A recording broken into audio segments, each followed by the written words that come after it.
Assalamualaikum warahmatullahi wabarakatuh. Bismillah, alhamdulillah. Segala puji bagi Allah.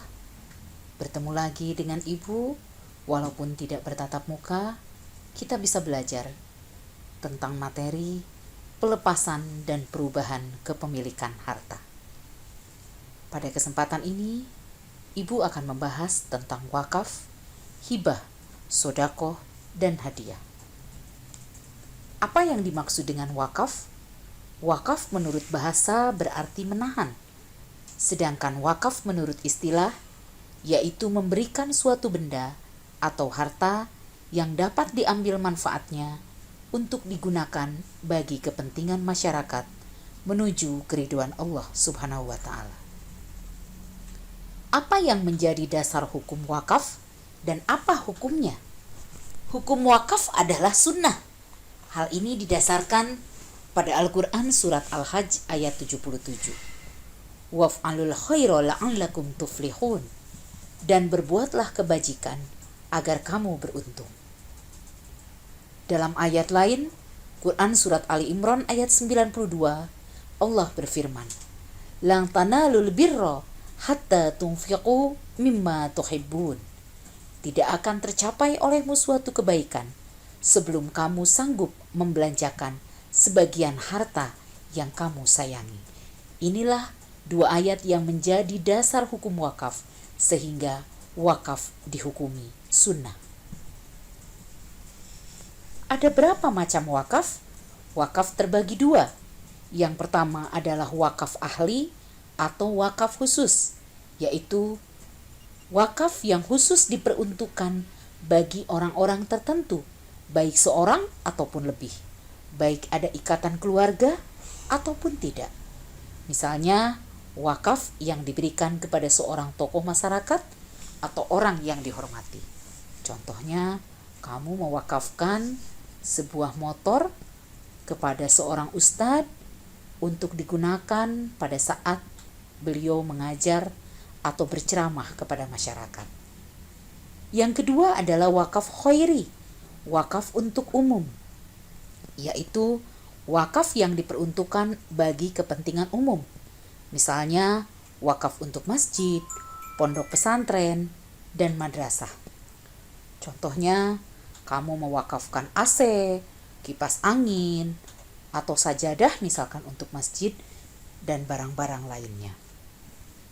Lalu apa yang menjadi syarat wakaf?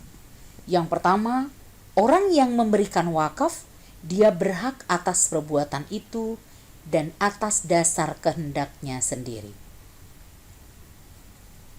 Artinya, seseorang mengeluarkan wakaf, dia tidak boleh dalam keadaan terpaksa. Yang kedua, orang yang menerima wakaf jelas, baik berupa organisasi atau perorangan. Yang ketiga, barang yang diwakafkan berwujud nyata pada saat diserahkan. Dan yang keempat, jelas ikrarnya dan penyerahannya. Lebih baik tertulis dalam akte notaris sehingga jelas dan tidak akan menimbulkan masalah dari pihak keluarga yang memberikan wakaf. Di Indonesia sudah ada PPAIW, pejabat pembuat akta ikrar wakaf. Sehingga kalau misalkan kamu mewakafkan sebidang tanah, maka datanglah ke PPAIW, didaftarkan. Kemudian sertifikat hak milik itu nanti akan dirubah menjadi sertifikat wakaf. Sehingga orang yang sudah mewakafkan, maka tanahnya tidak bisa digugat kembali oleh keluarganya atau ahli warisnya misalkan. Atau orang yang menerima wakaf pun dia tidak bisa menjualnya karena sertifikatnya adalah sertifikat wakaf. Lalu apa saja rukun wakaf?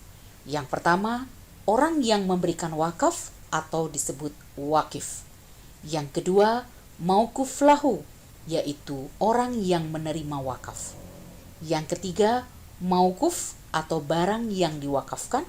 Dan yang keempat, akad, yaitu ikrar penyerahan. Apakah benda wakaf bisa dirubah atau digantikan?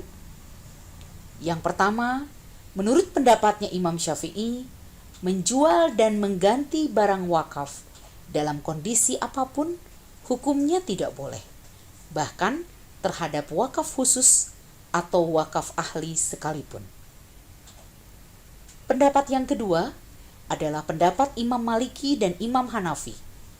Mereka membolehkan mengganti semua bentuk barang wakaf, kecuali masjid. Penggantian semua bentuk barang wakaf ini berlaku baik wakaf khusus ataupun wakaf umum atau khairi, dengan ketentuan yang pertama, apabila pewakaf mensyaratkan dapat dijual atau digantikan dengan yang lain ketika berlangsungnya pewakafan.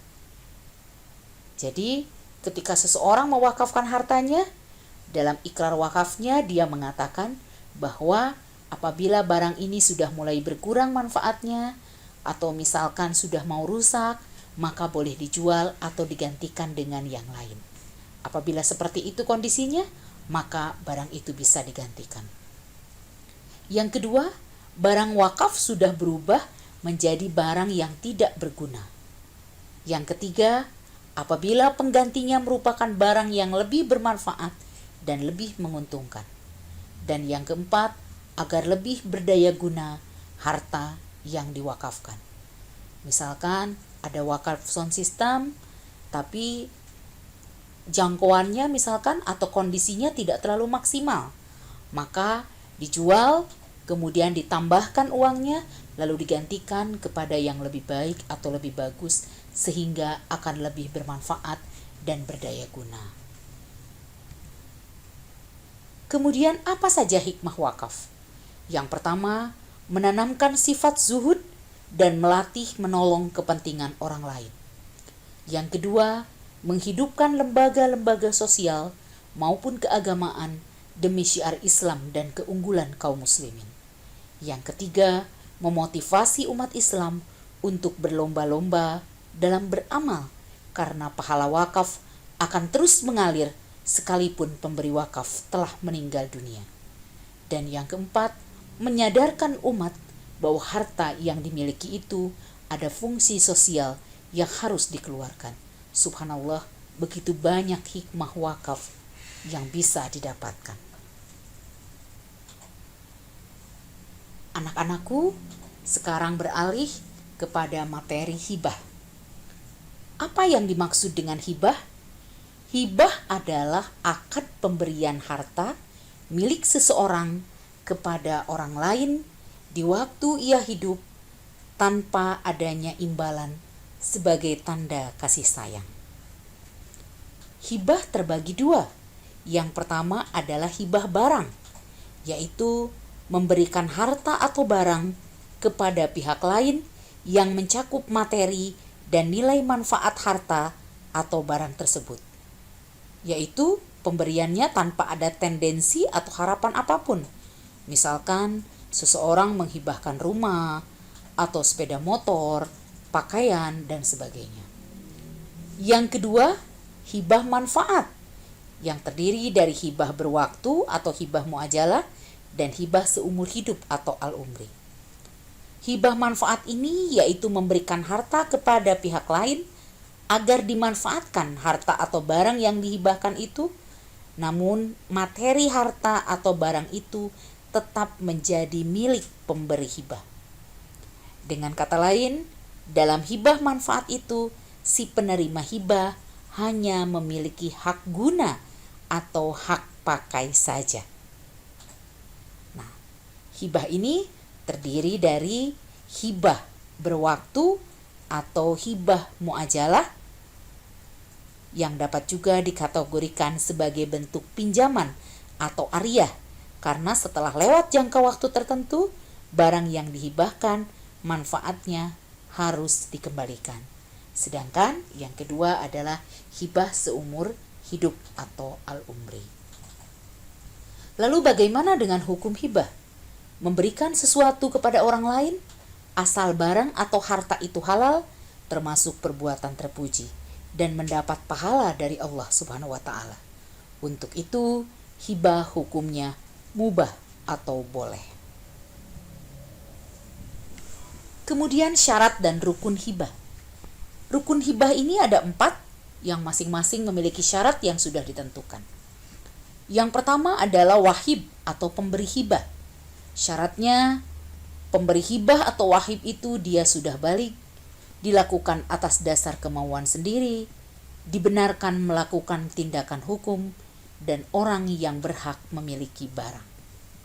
Yang kedua, penerima hibah atau mauhub lahu. Syaratnya, hendaknya penerima hibah itu terbukti adanya pada waktu dilakukan hibah. Apabila tidak ada secara nyata atau hanya atas dasar perkiraan, seperti janin yang masih dalam kandungan ibunya misalkan, maka dia tidak sah dianggap atau dijadikan sebagai orang yang menerima hibah, karena belum tentu janin itu terlahir dengan selamat. Yang ketiga, barang yang dihibahkan atau mauhub. Syaratnya jelas terlihat wujudnya, barang yang dihibahkan memiliki nilai atau harga, betul-betul milik pemberi hibah dan dapat dipindahkan status kepemilikannya dari tangan pemberi hibah kepada penerima hibah. Yang keempat, akad atau ijab dan qabul.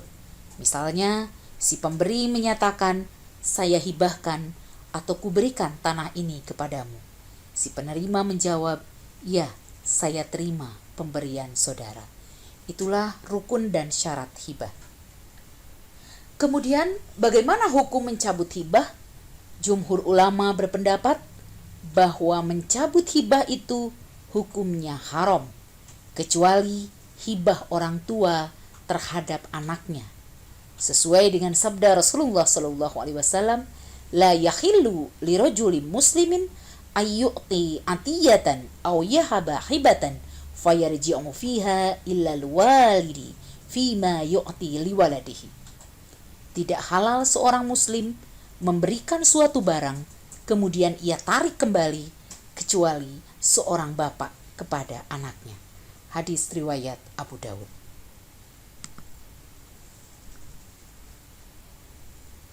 Jadi tidak sah atau tidak boleh seseorang apabila sudah memberikan hibah, kemudian hibah itu dicabut kembali, kecuali hibah seorang ayah terhadap anaknya. Kemudian permasalahan hibah, yang pertama, pemberian atau hibah orang sakit yang hampir meninggal. Nah, hukum hibahnya itu seperti wasiat, yaitu penerimanya tidak boleh ahli warisnya dan jumlahnya tidak melebihi sepertiga harta. Maksudnya, tidak boleh seseorang menghibahkan hartanya kepada ahli warisnya, karena ahli waris itu sudah ada bagiannya masing-masing. Dan juga jumlah harta yang dihibahkan tidak boleh lebih daripada sepertiga harta. Apabila dia melebihkan atau melebihi dari sepertiga harta, maka yang diberikan hanya sepertiganya saja, sesuai dengan tuntutan syariat. Yang kedua, penguasaan orang tua atas hibah anaknya. Jumhur ulama berpendapat bahwa seorang bapak boleh menguasai barang yang dihibahkan kepada anaknya yang masih kecil dan dalam perwaliannya, atau kepada anak yang sudah dewasa tetapi lemah akalnya. Artinya, seorang bapak dia bisa mengatur harta yang dihibahkan kepada anaknya apabila anak itu masih kecil atau anak itu sudah dewasa tapi dia punya kekurangan sehingga dia tidak bisa mengatur atau membelanjakan hartanya sendiri. Kemudian apa hikmah hibah? Yang pertama, menumbuhkan rasa kasih sayang kepada sesama. Yang kedua, menumbuhkan sikap saling tolong-menolong. Yang ketiga, dapat mempererat tali silaturahmi. Dan yang keempat, menghindarkan diri dari berbagai malapetaka.